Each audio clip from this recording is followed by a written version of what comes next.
How's it? This is Mr. Heil, and I'm going to be teaching you guys how to print CD label and covers for your case.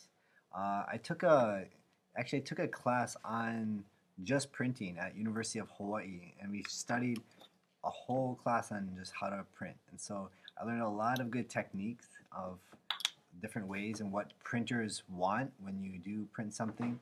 I know when I design and make these or athletic posters, I really have to work with a printer and getting it specifically what they want. I would say the most important thing is we learned before there's two types of color modes. There's CMYK and there's RGB.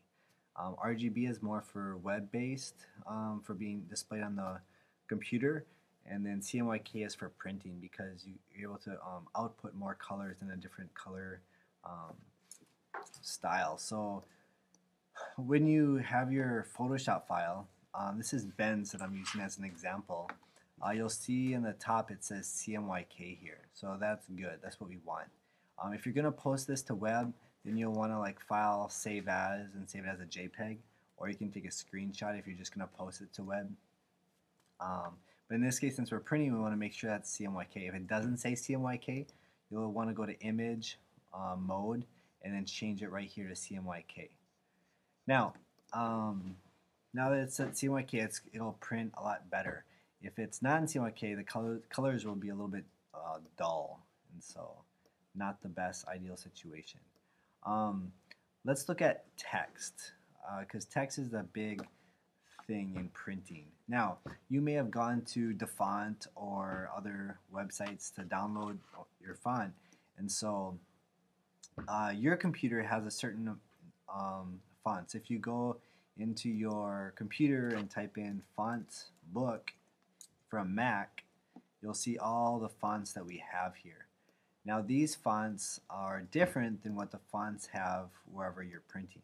Now again, when you download a font, you have to put the font file into this computer, and then it'll automatically recognize and you'll have the font available to you. Now, so what you're going to need to do is, well, there's a couple of things you can do. I like to either go to your layer and rasterize it and then type, and then that way it becomes more of like an object and not like a text. You can also make it to like an object. You know, you could convert it to different things. So there's a lot of different ways you can do it. Convert to smart object. I like that one too. So a lot of different ways, but the point is, you notice on the right side,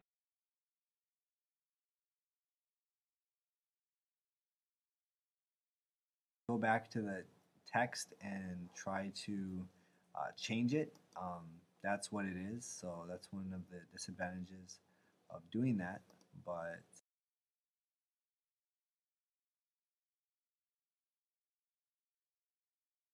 give my files to the printer. I like to give them the Photoshop file and also a JPEG file. If you give them the original Photoshop file, then they for sure have the like uncompressed version, because sometimes when you save it as a JPEG, it'll get compressed, and so it won't print as cleanly and it's clear. Okay, so what I like to do is you want to make sure, close bridge, you want to make sure all your text, first of all, is not T as in text, but objects. You could also, I guess, you could hold down the shift key and click on the first layer and the last layer, and then control click, and you could choose to merge all layers. You could do that, and then it would all become one layer. So that could work too. And then you could save it.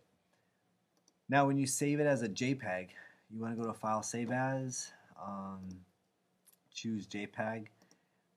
TIFF is actually a larger file, but some printers don't really aren't too happy about TIFF, but they smile at JPEG.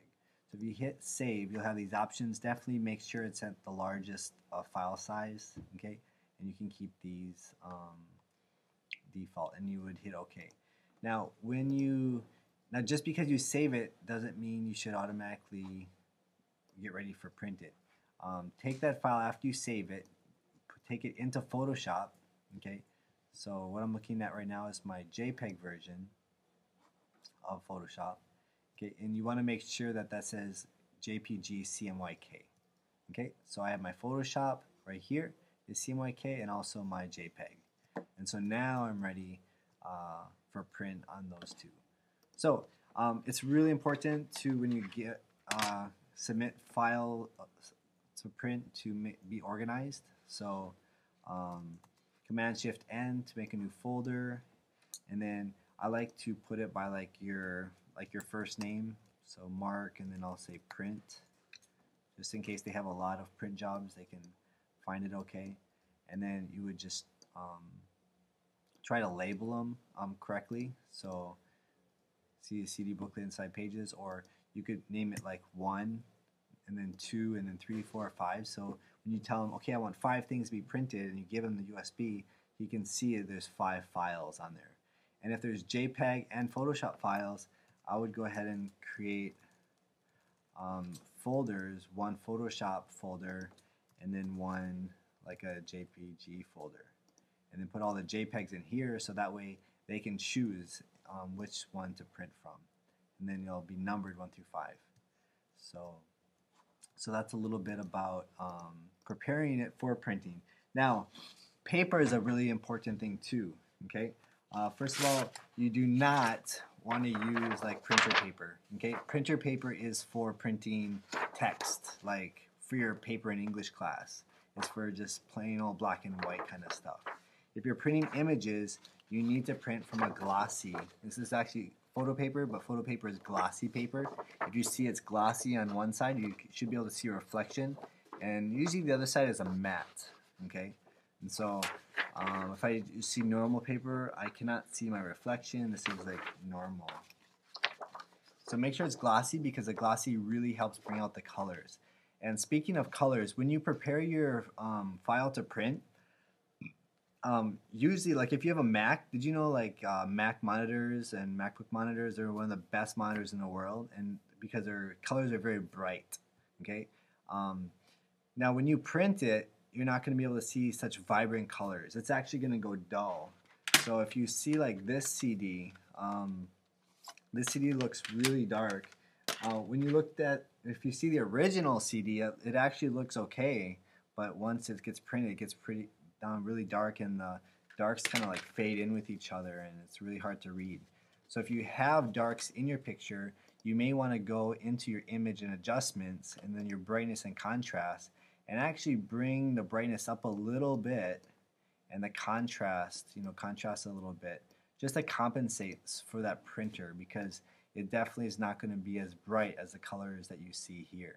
Okay, so you could do your image adjustments and do your brightness and contrast. You can also go to your curves, okay, and then you can bend your curves to be a little bit brighter. So there's a lot of different things you can do to brighten it up and get the ones you want.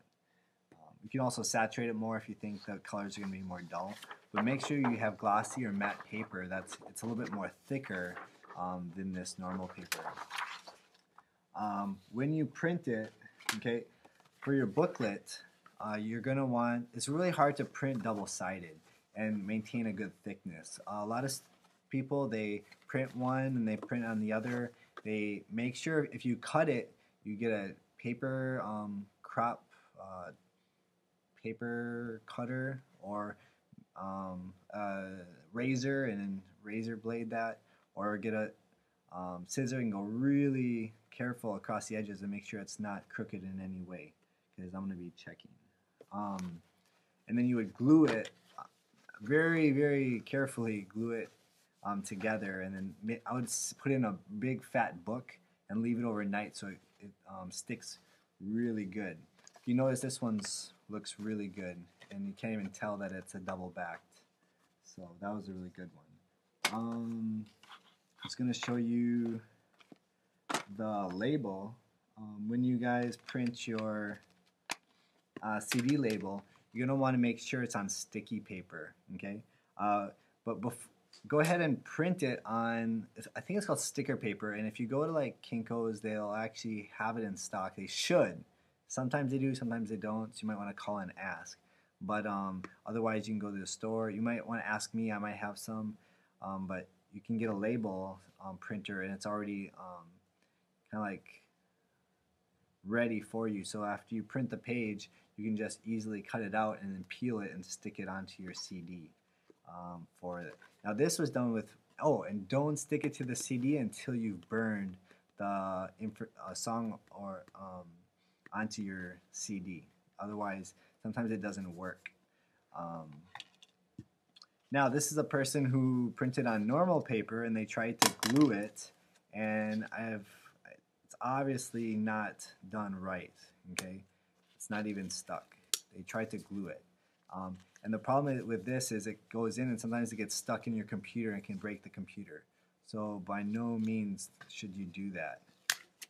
So again, you should use sticky paper. Actually, they have sticky paper. They just didn't take the sticker off. So that's on the label. Make sure after you've printed that you can easily see the text on both sides. Okay, and when you're finished, you should have a nice looking CD case with vibrant colors if you use right paper and you prepared it well for print, and then you're good. Make sure that you prepared ahead of time where you're going to print it. You should not spend a lot of money on this. Some people, they use their own printers because they have good printers, but make sure that you have plenty of ink and it does print well.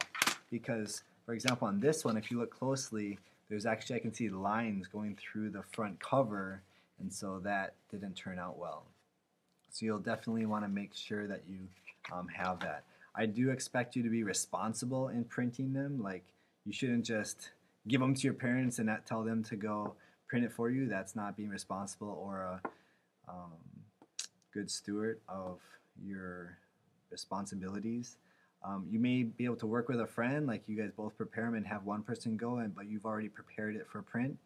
But definitely take ownership and plan ahead and call and decide and plan where you're going to be printing it, so you don't wait till the last minute, and print at least a day in advance, if not 2 days, of when it's due, just in case something happens and you have that extra time to save yourself. So good luck with that, and I hope that you can learn a lot through these printing, because it is a valuable tool to have, because you'll always be printing in other projects in high school and college and then in your career.